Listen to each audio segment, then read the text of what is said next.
Hello दोस्तों, नमस्कार। Latest ज्ञान स्टडी में आपका स्वागत है। आज हम महाभारत की कहानी के अंतर्गत भीष्म प्रतिज्ञा की चर्चा करेंगे। तेजस्वी पुत्र को पाकर राजा प्रफुल्लित मन से नगर को लौटे और देवव्रत राजकुमार के पद को सुशोभित करने लगे। 4 वर्ष और बीत गए। एक दिन राजा शांतनु यमुना तट की ओर घूमने गए तो वहाँ अप्सरा सी सुंदर एक तरुणी खड़ी दिखाई दी। तरुणी का नाम सत्यवती था।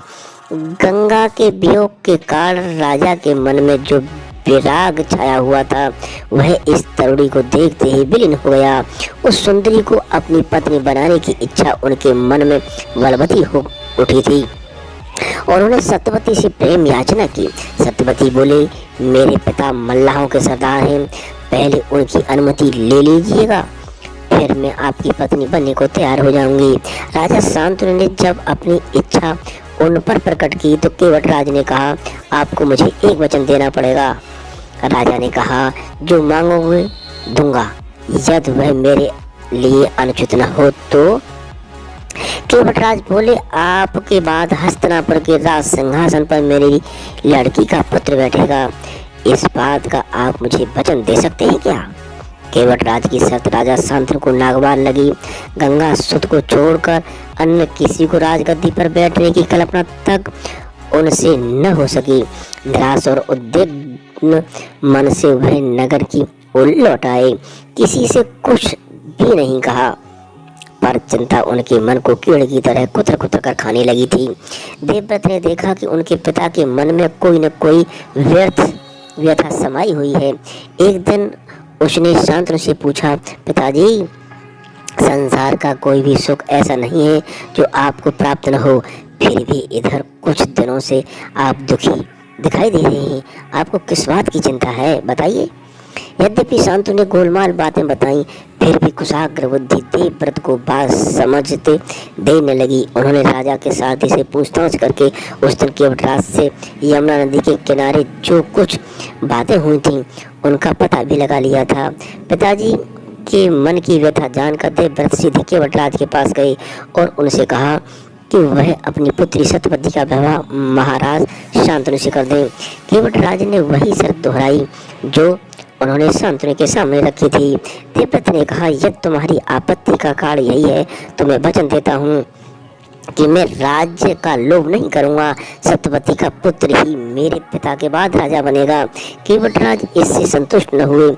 उन्होंने और दूर की सोची, बोले, आर्यपुत्र, इस बात का मुझे पूरा भरोसा है कि आप अपने वचन पर अटल रहेंगे, किंतु आपकी संतान से मैं वैसी आशा कैसे रख सकता हूँ?